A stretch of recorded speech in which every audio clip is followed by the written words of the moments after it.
बड़ा कर दो उसको।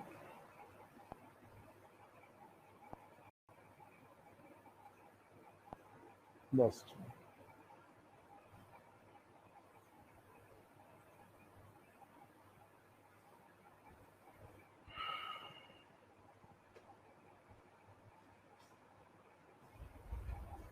चलिए, तो आप सभी लोग जुड़ गए हैं, धीरे धीरे जुड़ रहे हैं सब कोई। इसमें थोड़ा सा जिनका नेट कमजोर है उन लोग को थोड़ा सा दिक्कत होगा। चलिए, गुड आफ्टरनून सभी लोग को। थोड़ा नेट जिनका कमजोर है बीच में थोड़ा दिक्कत होता है, जिनका नेट सही है ठीक चलेगा। बाकी घबराइएगा नहीं, थोड़ा सा खराब भी नेट रहा तो फिर ये वीडियो डाउनलोड हो जाएगा, वो अपना आराम से बाद में भी इसको देख सकते हैं। तो इसलिए अपना बाद में भी देख लेंगे, कोई दिक्कत आपको नहीं होगी। कई लोग आज पूरे रूप से हमको लगता है नहीं जुड़े होंगे, अभी बहुत लोग को जोड़ना बाकी है, आज सबको जोड़ेगा। जो लोग नहीं किए हैं उन लोग को आज उम्मीद है जोड़ जाने का। चलिए, आज जो लोग जुड़ रहे हैं उन लोग के साथ क्लास अभी शुरू करेंगे। चलिए रवि भूषण जी, जय हिंद एकदम। चलिए अब ध्यान दीजिए, पिछला क्लास हम लोग जो चल रहे थे उसको आगे की ओर बढ़ाएंगे।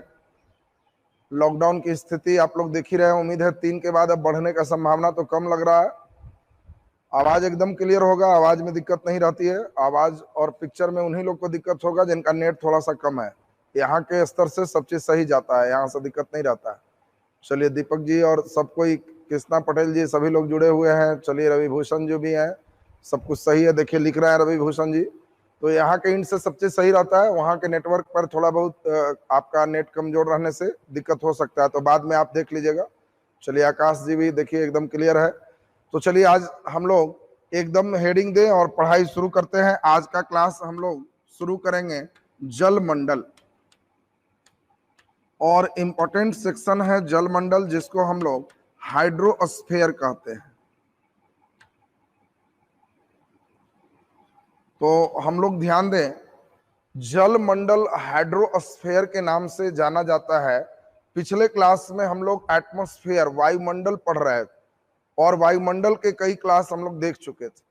अब जल मंडल, जल मंडल के बाद फिर स्थल मंडल चलेगा, और जिनको तीनों मंडल का बेस इधर सही है उन लोगों को फिर आगे का समस्या बहुत कम हो जाएगा, और एकदम आराम से इंडियन वगैरह सब चीज बहुत अच्छा समझ पाएंगे।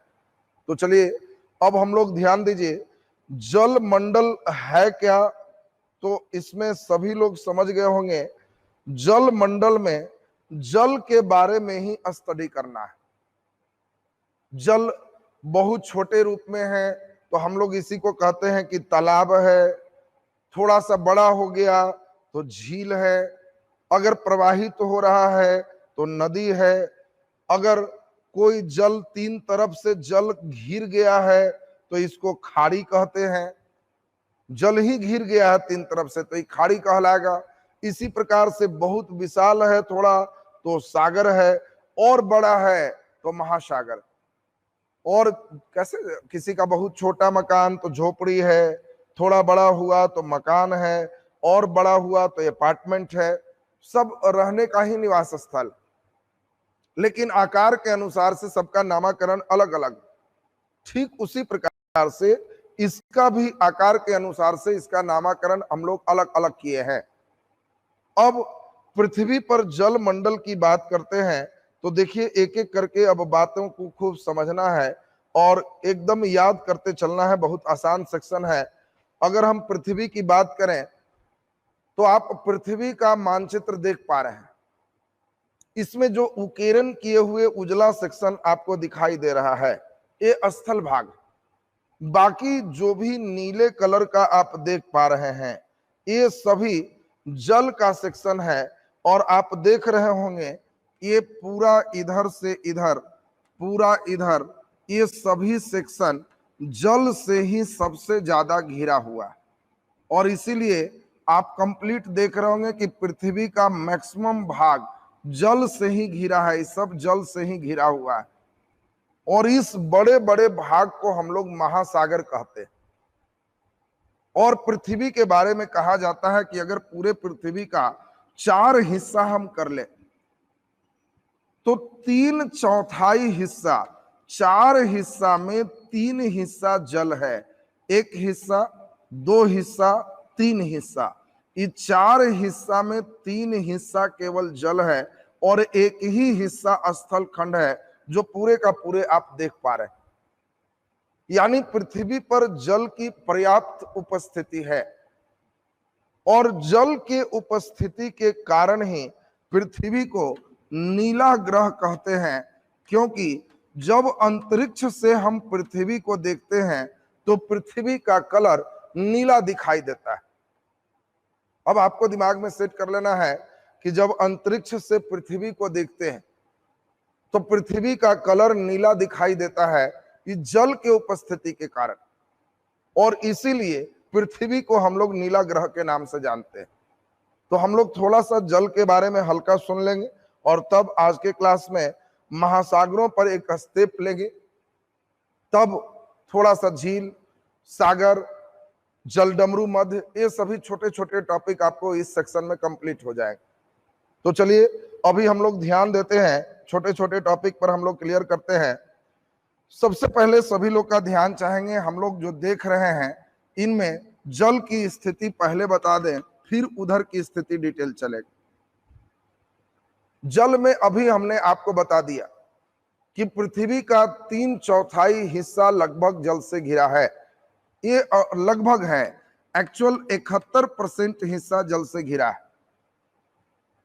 3/4 का मतलब आप समझ ही रहे हो, 75 हो जाएगा। तो पृथ्वी का 71% भाग जल से घिरा है और शेष 29% भाग यही स्थल है। यानी पृथ्वी पर जल पर्याप्त मात्रा में उपलब्ध है, 71% जल है। अब इसमें जो जो बातें हैं उन सभी चीज को हम लोग सुनते जाएंगे।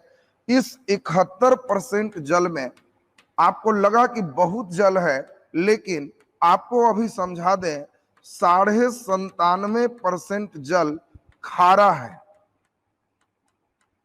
और सिर्फ 2.5% जल ही मृदु जल है, मीठा जल है, जिसको हम पी सकते हैं।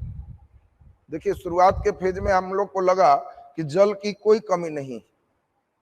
कोई पूछे कि रुपया है और आप कह रहे हैं कि मेरे यहाँ पूरे जितना नोट है उसका आधा से ज्यादा मेरे यहाँ गांव में है, बहुत नोट है, लेकिन फिर कह रहे हैं कि 100 करोड़ अगर है तो मैं 97.5 करोड़ पुराना वाला जो चल रहा था नोट, वो वाला 1000 वाला है, वो बंद हो गया है, यानी वो अब नहीं चलता है, खारा है। तो शुरू में तो लगा बहुत अमीर है, अब नोट ही नहीं चलता तो बेचारे यहाँ कंगाल महाराज बच गए। जल खारा का मतलब उसमें सोडियम क्लोराइड, मैग्नीशियम क्लोराइड, कई चीज घुले हुए हैं और लवणता में हम लोग उसका खारापन डिटेल इसी पार्ट में हम लोग पढ़े। तो अब हम लोग को मुख्य रूप से जो ध्यान देना है, 97.5% जो जल खारा है, इस खारे पानी की कोई उपयोगिता नहीं है। ये सागर महासागर के रूप में चारों तरफ विस्तृत, इतना ज्यादा इसमें सोडियम मैग्नीशियम क्लोराइड है कि अगर भोजन के बाद इसको पी लें तो भोजन भी बाहर आ जाए। और इसीलिए हम लोग देखें कि यह जो सिस्टम है उपयोग के लायक नहीं। बाकी जो 2.5% बच गया, ये मीठा जल है। 2.5% मीठा जल है और मीठा जल बहुत कम है। कारण अभी हम फिर समझाएं तो 2.5% जो जल देख रहे हैं, इसका 96% ध्रुव पर बर्फ में जमा है। अब ये लीजिए, 100 रुपया में एक तो 2.5 रुपया चलने वाला था और 2.5 रुपया जो चलने वाला था उसका भी 96% ऐसा बैंक में फिक्स डिपॉजिट है जो भाग गया है, भांजने वाला नहीं है। और इसीलिए ये 96% ध्रुव पर बर्फ में जमा है, बाकी 2.5 का केवल 4% देख रहे हैं। इसी में सब कुछ है, नदी का पानी, तालाब का पानी, चापाकल का पानी, जो मोटर से निकालते हो वो पानी, भूमिगत पानी, सब मिला के मीठा जल, ये 2.5 का केवल 4%। और जैसे जैसे जनसंख्या बढ़ती जा रही है, जल की आवश्यकता बढ़ती जा रही है, वैसे वैसे जल अगर कम होते जाता है किसी क्षेत्र में, तो उस जगह पे इसी को हम लोग जल संकट के नाम से जानते हैं। बात ध्यान देंगे, जल संकट का मतलब है आवश्यकता से कम मीठे जल का उपलब्ध होना। पृथ्वी पर जल की कमी नहीं है, लेकिन आवश्यकता वाले जो हमारे जल है उसकी कमी है, और उस जल के कमी होना, इसी को हम लोग जल संकट के नाम से जानते हैं। तो शुरुआत का जो फेज था, हम लोगों ने देखा किस प्रकार से कैसे कैसे जल की स्थिति क्या हुई, इसको हम लोग देख लिए।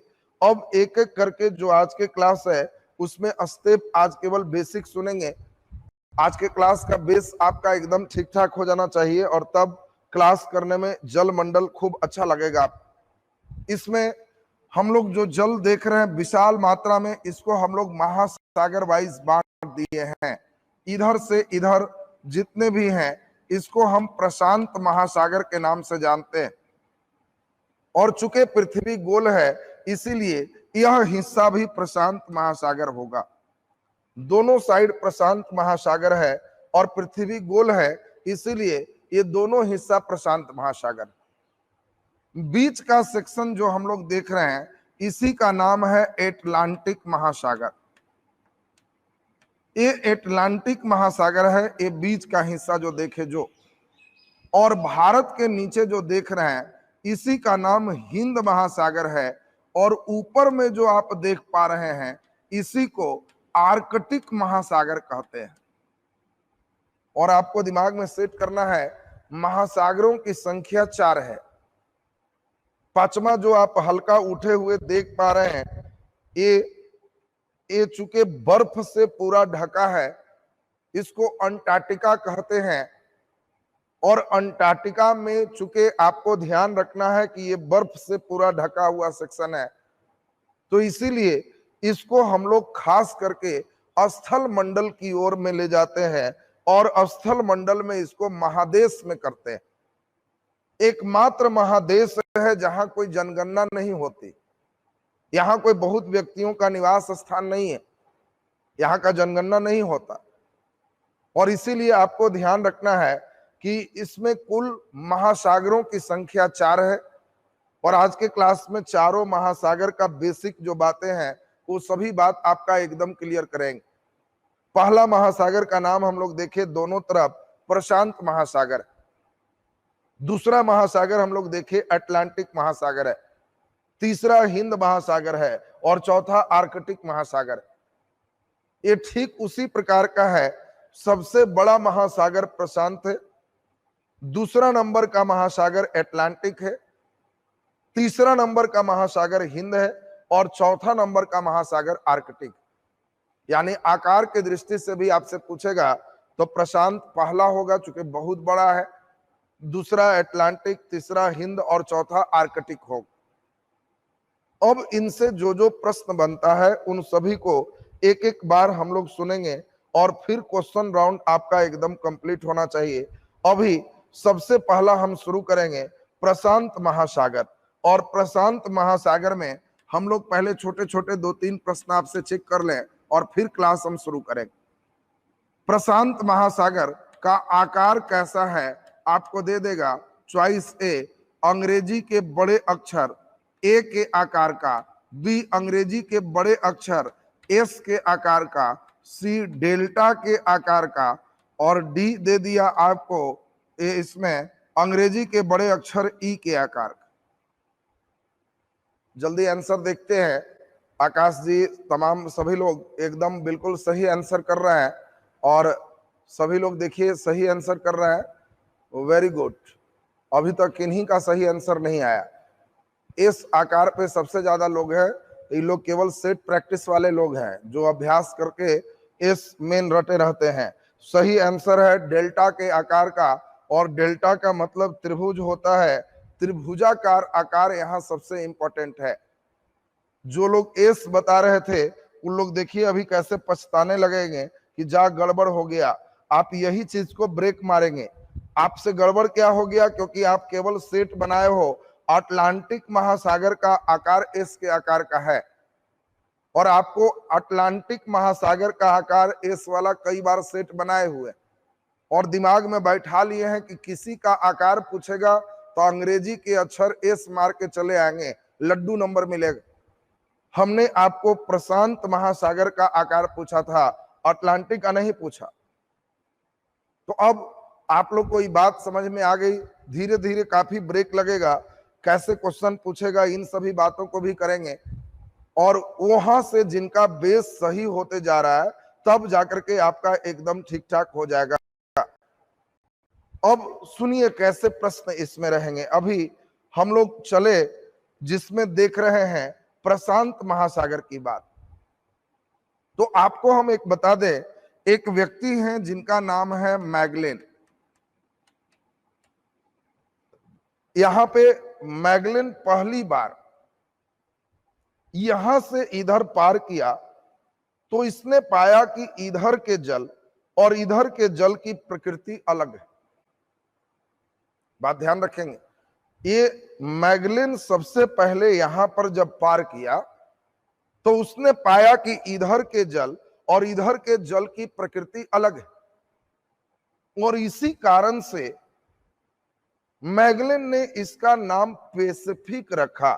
देखा कि बहुत शांत इधर जल है, इधर के पानी में उथन पुथन थोड़ा सा ज्यादा है, और पैसिफिक को ही हिंदी में हम लोग प्रशांत कह दिए, और प्रशांत मतलब बहुत शांत।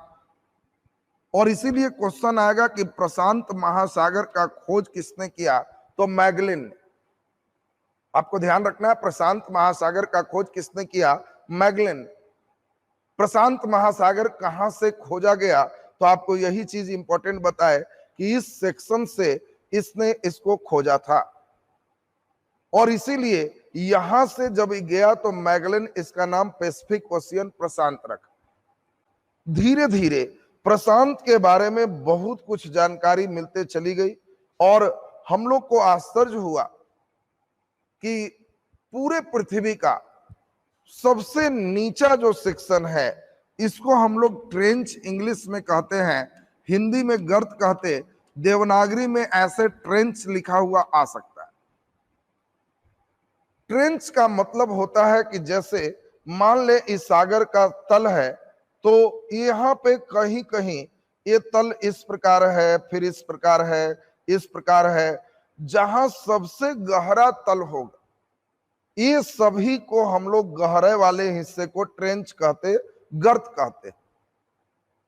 और प्रशांत महासागर में इतना गहरा गर्त निकला, ट्रेंच निकला, कि अब आपको आश्चर्य होगा, पूरे माउंट एवरेस्ट को इसके अंदर उलट दें तब भी स्पेस बचा हुआ रहेगा।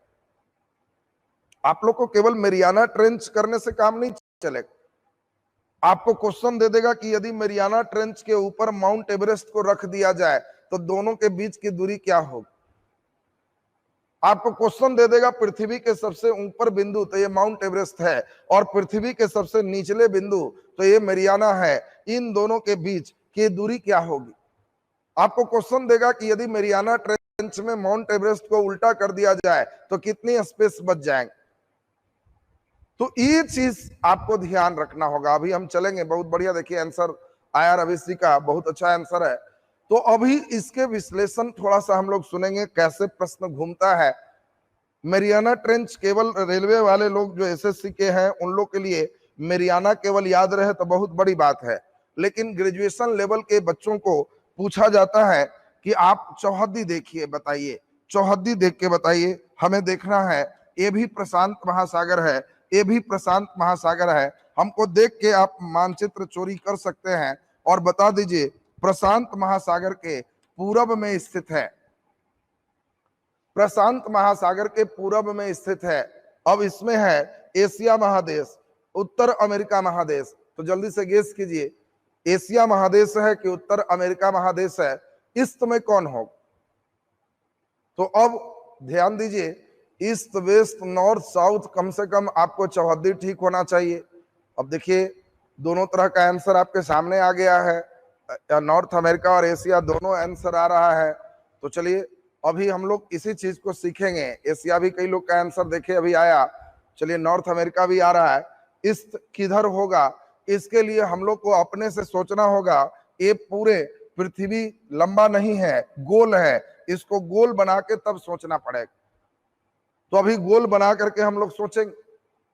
दूसरी बात महत्वपूर्ण हम लोग को यहां पर ध्यान देना है, अब इसमें मुख्य रूप से सीखना है कि अगर गहरा गर्त मेरियाना है तो ये मेरियाना कहाँ है, इस पर क्वेश्चन होगा।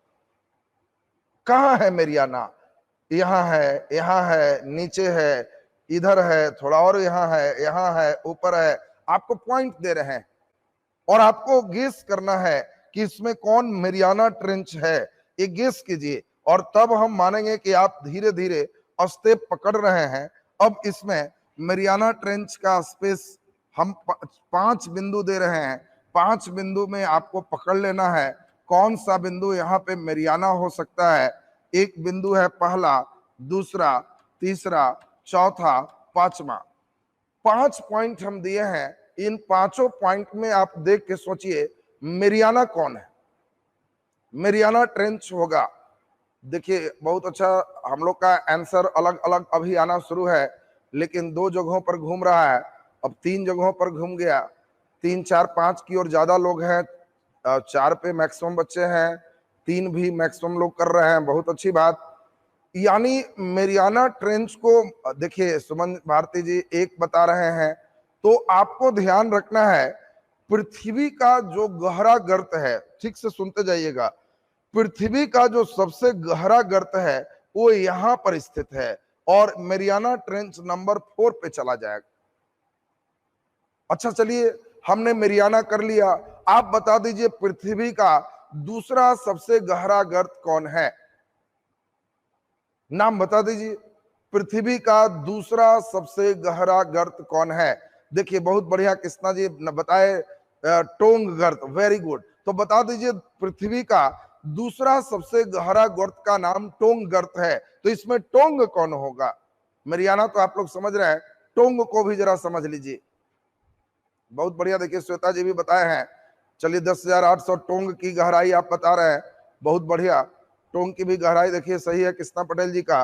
पहले बता दीजिए इन पॉइंटों में टोंग गर्त कौन सा है, जल्दी से आप गेस करिए और टोंग गर्त के बारे में बताइए। 1 नंबर, 2 नंबर, 3 और 5, 4 तो होगा नहीं, तो टोंग आखिर कहां पर होगा? बहुत अच्छा प्रयास देखिए लोग कर रहे हैं, बहुत अच्छी बात, बहुत बढ़िया। देखिए वेरी गुड, बहुत अच्छा।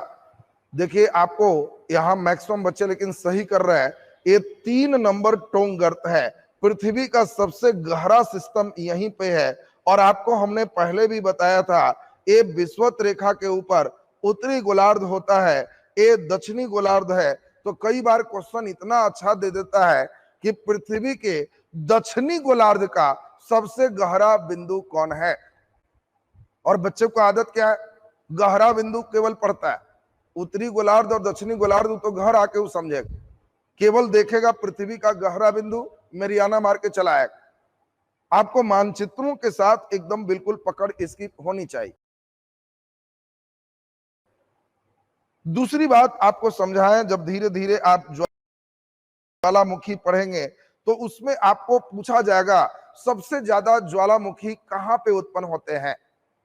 तो आपको दिमाग में सेट करना है कि स्थलीय भाग और जलीय भाग जहां पे मिलते हैं, इन जगहों पर सबसे ज्यादा ज्वालामुखी उद्गार उत्पन्न होता है।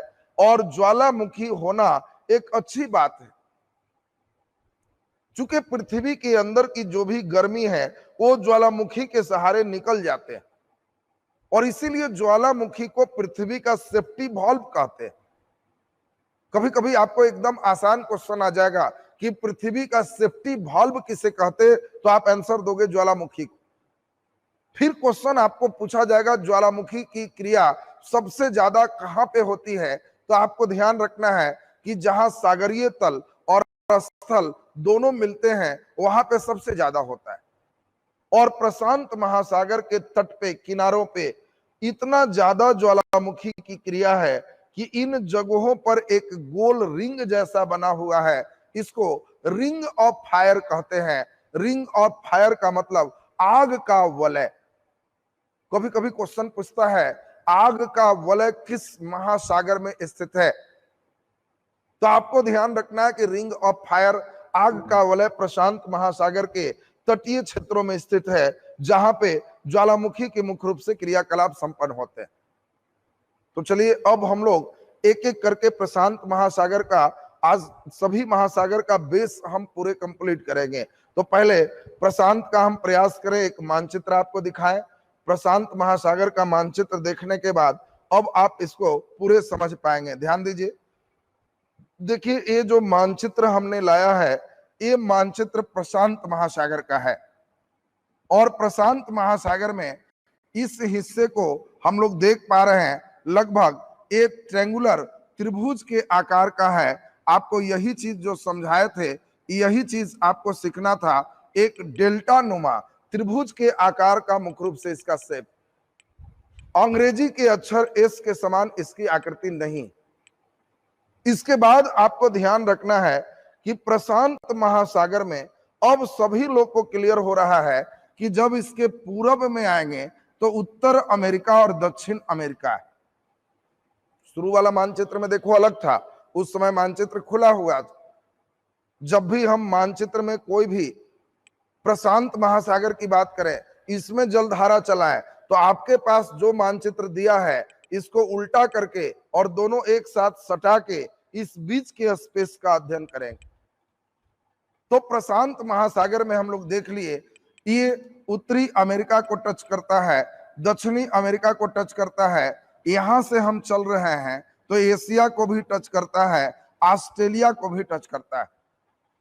अब आपको क्वेश्चन कभी कभी दे देगा कि प्रशांत महासागर की सीमा किस महादेश से नहीं लगती है।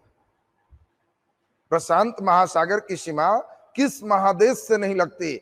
उत्तरी अमेरिका, ऑस्ट्रेलिया, दक्षिणी अमेरिका और उसी में अफ्रीका दे देगा।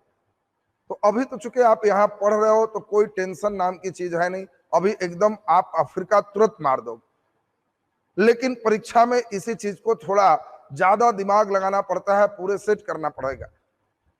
एक यूरोप की अगर बात करें तो यूरोप का भी जो रूस का हिस्सा है, ध्यान, अमेरिका का अलास्का, यहां के बाद हम लोग देखेंगे तो मुख्य रूप से जो रूस है उसको हम यूरोप में ही मानते हैं। और इसीलिए ऊपर का सेक्शन के बारे में कहा जाता है कि हल्का यूरोप भी टच कर रहा है। आप अलास्का के बाद का सेक्शन देखिए, रूस वाला, तब अफ्रीका महादेश से दूर दूर से इसको कोई संबंध नहीं। और इसीलिए किसी प्रकार का उल्का पिंड, किसी प्रकार की कोई घटना इसमें होते हैं तो इन सभी जगहों पर इसका प्रभाव पड़ेगा। दूसरी बात आपको ध्यान में सेट रखना है कि प्रशांत महासागर पृथ्वी का सबसे बड़ा महासागर है। पूरे स्थल खंड इसमें कई बार आ सकते हैं, इतना बड़ा यह सेक्शन है। और आपको अभी हमने समझाया कि इस पे सबसे गहरा गर्त यही है, इसी का नाम है मेरियाना ट्रेंच। और मेरियाना में लगभग, नाम इसका मान याद रखना, 11 दूना 22 मीटर, 11 दूना 22। आपको ध्यान रखना है, अगर किसी को मान याद नहीं रहे तो इसको भी दू कर लो, लगभग है। विभिन्न किताबों में 11 तो मिलेगा, इन सभी जगहों पे अंतर मिल सकता है। महासागरों में ट्रेंच में अंतर थोड़ा बहुत मिलना स्वाभाविक चीज। तो आपको जिनको कम याद होता है सीधे सीधे रट जाओ, 11 दूना 22 मेरियाना होगी। और इसमें अब सोचेंगे 11 दूना 22 माने 11,022 मीटर, 11 किलोमीटर पृथ्वी का सबसे निम्नतम बिंदु मेरियाना ट्रेंच की गहराई। अगर इसके ऊपर माउंट एवरेस्ट रख दे तो माउंट एवरेस्ट 8,848 लगभग 9 किलोमीटर है। और इसीलिए 9 किलोमीटर ऊपर, 11 किलोमीटर नीचे, तो पृथ्वी के सबसे उच्चतम बिंदु और सबसे निम्नतम बिंदु के बीच लगभग 20 किलोमीटर का डिस्टेंस है। एक क्वेश्चन आपको दिमाग में सेट रहना चाहिए। अगर कह भी दे कि माउंट एवरेस्ट को उल्टा कर दे तो सोचोगे 11 में 9 चला गया, लगभग 2000 मीटर का स्पेस अंदर और बच जाएगा। इसके बाद हम लोग चले तो दूसरी स्थिति इसमें इंपॉर्टेंट हो गया। यहां पे अभी हमने बताया ऑस्ट्रेलिया के सिद्ध में यहां पे टोंग गर्त है। और ये हम लोग 10 किलोमीटर के आसपास 10,088 10 किलोमीटर के आसपास इसकी गहराई है टोंग का। और ये पृथ्वी का दूसरा सबसे गहरा गर्त है। आपसे पूछा जाए कि बताओ पृथ्वी का सबसे बड़ा गर्त कौन है, तो मेरियाना। मेरियाना कभी कभी अच्छा लेवल के क्वेश्चन में पूछता है। मेरियाना स्थित है उत्तर पूर्व प्रशांत महासागर में, दक्षिण पूर्व प्रशांत महासागर में, दक्षिण पश्चिम प्रशांत महासागर में, उत्तर पश्चिम प्रशांत महासागर। तो आपको ध्यान रखना है, ये ऊपर में है तो उत्तर है और पश्चिम के हिस्से में स्थित। कभी कभी मानचित्र पे बच्चों की कैसी पकड़ है, ऐसा प्रश्न भी पूछने की पूरी कोशिश होती। और उसमें आपको ध्यान रखना है, टोंग गर्त में अभी हम समझाएं, ऑस्ट्रेलिया के बीच से मकर रेखा गुजरता है और टोंग गर्त दक्षिणी गोलार्ध में स्थित है। और इसीलिए बहुत इंपॉर्टेंट ऑब्जेक्टिव है, दक्षिणी गोलार्ध का सबसे बड़ा गर्त कौन है। तो ध्यान रखेंगे, दक्षिणी गोलार्ध का सबसे बड़ा गर्त टोंग गर्त। तो दक्षिणी गोलार्ध का सबसे बड़ा गर्त टोंग गर्त हो गया। इसके बाद इसी में आपको समझाया कि किनारे चारों तरफ से रिंग ऑफ फायर को आप देख सकते हो। यही रिंग ऑफ फायर है जहां सबसे ज्यादा ज्वालामुखी की घटनाएं संपन्न होती। पूछा जाएगा रिंग ऑफ फायर किस महासागर में स्थित है, तो आपको कहना है कि हम समझ गए। रिंग मतलब अंगूठी, फायर माने आग। ये ज्वालामुखी से रिलेटेड क्वेश्चन है और रिंग ऑफ फायर हमारे प्रशांत महासागर के चारों ओर स्थित। तो ये आप इसको भी देख लिए, यहाँ पे हम लोग ध्यान दे दिए। अब यहाँ पे आपको अगला एक बहुत अच्छा क्वेश्चन है कि बता दो मेरियाना ट्रेंच जो आप देख रहे हैं किस द्वीप के पास स्थित है, नाम बता दीजिए। यहाँ पे एक द्वीप है, उसी के बगल में मेरियाना ट्रेंच। तो जल्दी से बता दीजिए मेरियाना ट्रेंच किस द्वीप के नजदीक स्थित है। नहीं, अभी तक सही आंसर नहीं आया। बहुत आसान है इसका आंसर। और मेरियाना ट्रेंच आपको याद रखना है, यहां पर एक द्वीप है जिसका नाम है चैलेंजर द्वीप। अब सोचो इतना गहरा है और कोई बगल में द्वीप है, तो चैलेंज वाली बात ही है। इसीलिए सबसे यहां पर नजदीक जो द्वीप है उसका नाम है चैलेंजर द्वीप। और चैलेंजर द्वीप के नजदीक ही मेरियाना ट्रेंच स्थित। तो कई बार मेरियाना के लेकर के कई प्रश्न आपसे पूछे जाते, टोंग के लेकर के कई प्रश्न पूछे जाते। अब इसी में तीनों ओर जल से घिरा है, तो कई खाड़ी होंगे, कई सागर होंगे, चाहे वो जापान सागर हो, पीला सागर हो, चीन सागर हो, कई सागर आएंगे, अरापुरा सागर हो। तो विभिन्न सागर में आपको क्वेश्चन आ जाएगा। अब देखिए जो लोग का बेस एकदम ठीक होते जा रहा है, तो उन लोग को परीक्षा में क्वेश्चन आएगा कि बताओ अरापुरा सागर किस महासागर में स्थित। तो पहले तो आपको ध्यान रखना होगा अरापुरा कहां पे।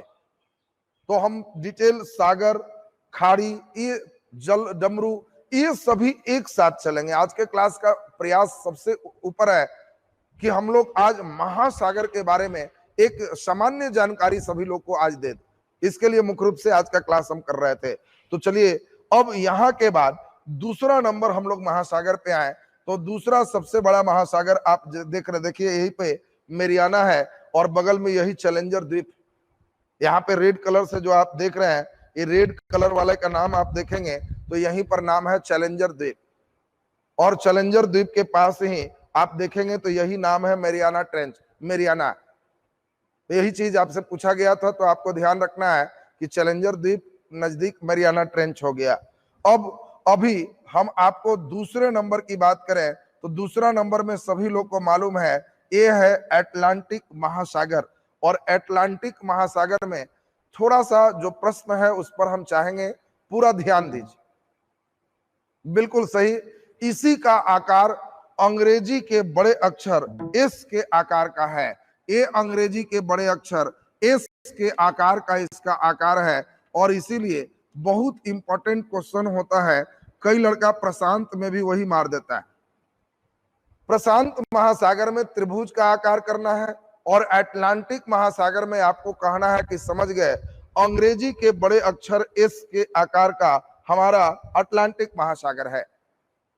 अटलांटिक महासागर में आपको सबसे इंपॉर्टेंट चीज ध्यान रखना है, इस महासागर को हम लोग अंध महासागर के नाम से भी जानते हैं। कभी कभी क्वेश्चन पूछता है अंध महासागर कौन है। ये अंध का मतलब अंधेरा है। और शुरुआत में अफ्रीका के बारे में अंग्रेजों को पूरी जानकारी नहीं मिल पाई थी। यूरोपीय साम्राज्यवाद जिस समय डेवलप कर रहा था, उस समय यूरोपीय कंट्री अफ्रीका के बारे में पूरे नहीं जान पा रहे थे। कारण यहीं पे विषुवत रेखा के कारण बहुत घना यहां जंगल था, और इसीलिए अफ्रीका महादेश को ही लोग अंध महादेश कहते थे, और उससे सटे हुए सागर को अंध महासागर कहे। आपसे अगर पूछा जाए अंध महादेश तो अफ्रीका हो जाएगा, और अंध महासागर तो अटलांटिक हो जाएगा। और दिमाग में यहां पर सेट करना है कि ये जो दोनों बात हम लोग समझे हैं, इसमें ध्यान दीजिए। अटलांटिक महासागर यूरोप को भी टच करती है, अफ्रीका को भी टच करती है, दक्षिण अमेरिका को भी टच करती है, और उत्तर अमेरिका को भी टच करती है। क्वेश्चन कभी कभी टच करने वाला भी आ जाता है। दूसरा क्वेश्चन आ जाता है साउथ अमेरिका और अफ्रीका को कौन सा महासागर अलग करता है। तो आपको अलग करने वाला भी देख रहे हैं, अटलांटिक ही है। धर्मेंद्र जी देखिए बहुत अच्छा आंसर इन्होंने फिर दिया। ये महासागर में ही सबसे ज्यादा व्यापार की गतिविधियां की जाती है, और इसीलिए यह सबसे व्यस्ततम महासागर है। प्रशांत महासागर बहुत बड़ा है, लेकिन उसकी व्यस्तता की कोई जरूरत नहीं है। पूछा जाए सबसे व्यस्त महासागर कौन है, तो अटलांटिक महासागर सबसे व्यस्त महासागर। तो अटलांटिक किसको किसको जोड़ता है, किसको किसको अलग करता है, सबसे व्यस्त है, ये भी आप समझ गए। अगला एक बहुत अच्छा क्वेश्चन है, अटलांटिक महासागर का सबसे गहरा गर्त कौन है। बहुत अच्छा क्वेश्चन है, और आप जल्दी से आंसर कर दीजिए। अटलांटिक महासागर का सबसे गहरा गर्त कौन है। देखिए बहुत अच्छा धर्मेंद्र जी का आंसर आ गया, प्लूटोरिको गर्त। प्लूटोरिको गर्त लगभग 8600 मीटर इसकी गहराई है। बहुत बढ़िया। प्लूटोरिको गर्त 8600 मीटर माने 8.5 किलोमीटर के आसपास इसकी गहराई है। अब आपको बता देना है, ये प्लूटोरिको गर्त 4 नंबर दे रहे हैं, कहां पे स्थित है। नंबर 1, नंबर 2, नंबर 3, नंबर 4 और नंबर 5। 5 नंबर दिए। प्लूटोरिको गर्त स्थित है, ये हमने अभी लिखे 1 2 3 4 5 में। बता दीजिए सही आंसर कौन सा होगा। श्वेता जी बिल्कुल सही, लगभग 8600-8700 मीटर के पास है। आपको बताया वैरी करता है। बहुत अच्छी बात। देखिए सिंधु कुमार बहुत अच्छा सही किए, बहुत बढ़िया। मैक्सिमम बच्चे देखिए सही कर पा रहे हैं, बहुत अच्छी बात। आपको पूछा जाए कि बताओ इसमें प्लूटोरिको गर्त कहां पे है, तो आपको बिल्कुल सही जवाब है चौथा नंबर जो देख रहे हैं, यहीं पे प्लूटोरिको ट्रेंच भी है और प्लूटोरिको देश भी। उसी ट्रेंच से वहां नाम प्लूटोरिको, वहां देश का भी नाम प्लूटोरिको। तो अब हम लोग इससे रिलेटेड 3-4 बात सुन लें, तो अटलांटिक से प्रश्न जो बेसिक लेवल का है ठीक होगी। बाकी इसमें महासागरों में सागर की बात होगी, सार्गेसो सागर, कैरेबियन सागर, बहुत सारे सागर इसमें निकल के आएंगे। उत्तरी सागर, तो जो भी सागर है, भूमध्य सागर, सब कौन कहां से जुड़ा हुआ है, यही धीरे धीरे 1-2 दिन में आपको खूब बढ़िया से समझ लेना है। तो चलिए अभी हम लोग का जो मेन प्रश्न यहां बना 3-4 सुन लेते हैं। हम लोगों ने देखा अटलांटिक महासागर का आकार अंग्रेजी के बड़े अक्षर एस के आकार का है। दूसरा सीखे अटलांटिक महासागर यूरोप, फिर देखे अफ्रीका, उत्तर अमेरिका, दक्षिण अमेरिका, चारों को टच करता है। यह एशिया से टच नहीं करता, दिमाग में सेट रखना है। ऑस्ट्रेलिया से टच नहीं करता। अगला नंबर हम लोग देखे कि इसी को अंध महासागर के नाम से जानते हैं। फिर देखे कि इसकी सबसे गहरा गर्त प्लूटोरिको गर्त है, लगभग 8600 मीटर, 8.6 किलोमीटर इसकी गहराई है। और प्लूटोरिको ट्रेंच कहां पर है ये भी हम लोग देख लिए। और अगला नंबर देखे, यह सबसे व्यस्त महासागर है। तो इतनी बात आप अटलांटिक से संबंधित भी जो बेस था वो आपके अंदर क्लियर होगा। अब तीसरे नंबर महासागर की बात आ रही है, और तीसरा नंबर का महासागर सबको मालूम है कि तीसरा महासागर हिंद महासागर है। Indian ocean. और हिंद महासागर की बात जब करेंगे, इंडियन ओशियन, क्या प्रश्न बनता है, उन चीजों को हम लोग ध्यान देंगे, पूरा स्पष्ट हो जाएगा। ये तीसरा सबसे बड़ा गर्त है जो आप देख पा रहे हैं, यही हिंद महासागर है, यही हिंद महासागर है। और इससे सबसे एक तो अच्छा क्वेश्चन है, देखो सेटर कोशिश करता है कि हम अपने देश का नाम कैसे ऊंचा करें, तो इसीलिए इसमें सबसे अच्छा क्वेश्चन आता है कि वो कौन सा महासागर है जिसका नाम किसी देश के नाम पर पड़ा है। ये सबसे गौरव की बात है।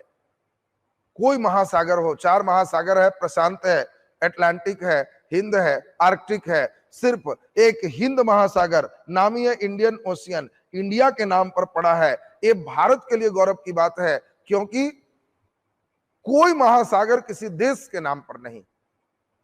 तो पहला तो इसके लिए एक इंपॉर्टेंट हो गया कि इसका नाम किसी देश के नाम पर पड़ा और वो देश हमारा भारत है।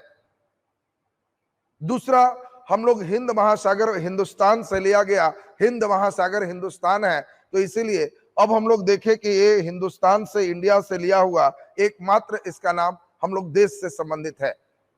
दूसरी बात यहाँ पे सबसे महत्वपूर्ण, सबसे इंपॉर्टेंट अगर चले तो एकमात्र महासागर है जिसकी दिशा बदलती है, इसकी दिशा मौसम के अनुसार बदलती है। ये सबसे इंपॉर्टेंट चीज आपको बताए।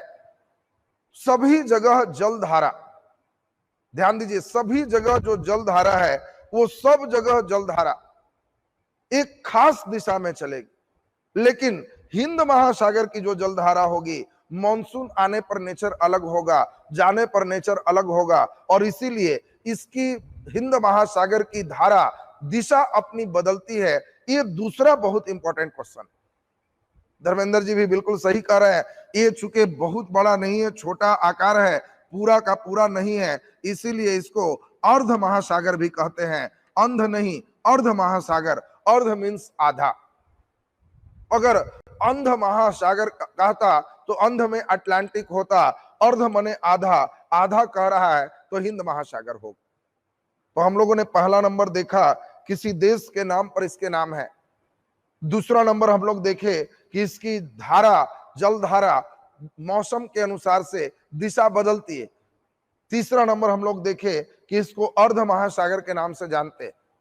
और चौथा सबसे इंपॉर्टेंट, सबको मालूम है इसमें गर्त की संख्या बहुत कम है, बहुत ज्यादा गर्त नहीं, फिर भी इसके सबसे गहरा गर्त का नाम, जल्दी से नाम लिख दीजिए, इसके सबसे गहरा गर्त कौन है? और उम्मीद है सभी लोग का सही होगा, लगभग 7800 मीटर। वेरी गुड, देखिए मैक्सिमम बच्चे सब लोग सही कर रहे हैं। सुंडा गर्त इसका सबसे गहरा गर्त है और लगभग 7800 मीटर, 7.8 किलोमीटर इसकी गहराई है। और सुंडा गर्त कहां पे है ये सबको मालूम ही होगा, इंडोनेशिया के पास ही सुंडा गर्त स्थित है। और सुंडा गर्त ये हिंद महासागर का सबसे गहरा गर्त है। तो सुंडा इंडोनेशिया के पास, जावा ट्रेंच भी वहीं पे है। तो हम लोग देखें 7.8 किलोमीटर इसकी गहराई, और फिर देख लिए इंडोनेशिया के पास स्थित ये हिंद महासागर का स्टेप भी आप लोग का एकदम क्लियर होगा। अब लास्ट चौथा सुनेंगे, उसके बाद आपका इधर का स्टेप पूरा कंप्लीट होगा। चौथा नंबर सभी लोग जानते हैं, इसका नाम है आर्कटिक महासागर। और आर्कटिक से जो भी प्रश्न उठते हैं उसको ठीक से हम लोग ध्यान देंगे। आर्कटिक को बहुत अच्छे से देखने के लिए हम लोग को एक अच्छे मानचित्र को देखना होगा, जिससे आर्कटिक के बारे में अच्छा पकड़ बन पाए। ध्यान दीजिए, आर्कटिक का एक ऊपर से लिया गया चित्र है, और इसीलिए तब आर्कटिक आप बहुत अच्छा से समझ पाए। चूंकि आर्कटिक को अगर हम सीधा सीधा अपने मानचित्र में दिखाएं तो कई बच्चे इसको समझ ही नहीं पाएंगे। अब देखो यहाँ पे हमने बताया ऊपर आर्कटिक है, तो आपको उतना अच्छा कंसेप्ट नहीं बन पाया। लेकिन जब इसके ऊपर से इसका पिक्चर लिए, इसके ऊपर से जब इसी का पिक्चर लिए, तो अब उसमें आपका पूरा का पूरा देखिए कंसेप्ट बच गया कि हाँ आर्कटिक अब हम समझ पाए। यहाँ पे जो देख पा रहे हैं यही आर्कटिक महासागर, यहाँ पे ऊपर का हिस्सा ये आर्कटिक है, यही ग्रीनलैंड। तो देखिए सबसे इंपॉर्टेंट है, पृथ्वी के ठीक ऊपर में आप जानते हो नॉर्थ पोल उत्तरी ध्रुव है, और उत्तरी ध्रुव के पास जो बर्फ के रूप में जमा है, जल के रूप में भी है, इसी को आर्कटिक महासागर के नाम से हम लोग जानते हैं। तो पहला एक बहुत अच्छा क्वेश्चन आता है, कौन सा महासागर उत्तरी ध्रुव के नजदीक है? तो आंसर आर्कटिक महासागर होगा। और आर्कटिक महासागर आप देख ही पा रहे हो किन किन जगहों से जुड़ रहा है, मिल रहा है। इसका मानचित्र के और भी कई स्टेप आप देखोगे तो ये नॉर्थ पोल के पास, ये देखिए बेरिंग सी, यहां से लेकर के इधर, और ये देखिए इसका बाउंड्री चौहद्दी है। ये पूरा जो देख रहे हो इसको आर्कटिक महासागर के नाम से जानते हैं। अब आर्कटिक पे चूंकि बहुत लोगों का निवास स्थान नहीं है, इसीलिए आर्कटिक से बहुत ज्यादा क्वेश्चन नहीं पूछता। आर्कटिक से 2-3 क्वेश्चन पूछते हैं। पहला बहुत इंपॉर्टेंट, ये उत्तरी ध्रुव के नजदीक। दूसरा, ये सबसे छोटा महासागर। दूसरा भी ध्यान रखना है, ये सबसे छोटा महासागर है। और तीसरा, जल्दी से बता दीजिए, आर्कटिक महासागर का सबसे गहरा बिंदु या सबसे गहरा गर्त कौन है? जल्दी से नाम लिखिए। आर्कटिक महासागर का सबसे गहरा गर्त कौन है?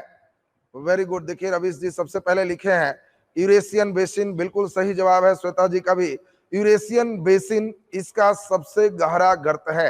तो आपको ध्यान रखना है, यूरेशियन बेसिन यहाँ यूरोप के पास ही स्थित है, और यूरेशियन बेसिन इसका सबसे गहरा गर्त है। और कोई क्वेश्चन इससे मुख्य रूप से नहीं पूछते। अब यहां से रिलेटेड जो भी बात अब होगी, सागर, महासागरों में कहां है, खाड़ी कहां है, जल डमरू मध्य कौन कौन है, जल संधि कौन कौन है, ये पूरा कंप्लीट बेसिक कल क्लास होना है। और जो लोग इधर 2 क्लास खूब बढ़िया से समझे रहोगे तो जल मंडल आपका बहुत अच्छा हो जाएगा। तो जल मंडल की देखिए शुरुआत हम लोग कर लिए। अब इसमें कल का क्लास हम लोग इससे आगे चलेंगे। आज बहुत लोग जुड़े नहीं हैं, लेकिन फिर भी हम प्रयास किए कि बेसिक मिल जाए सबको।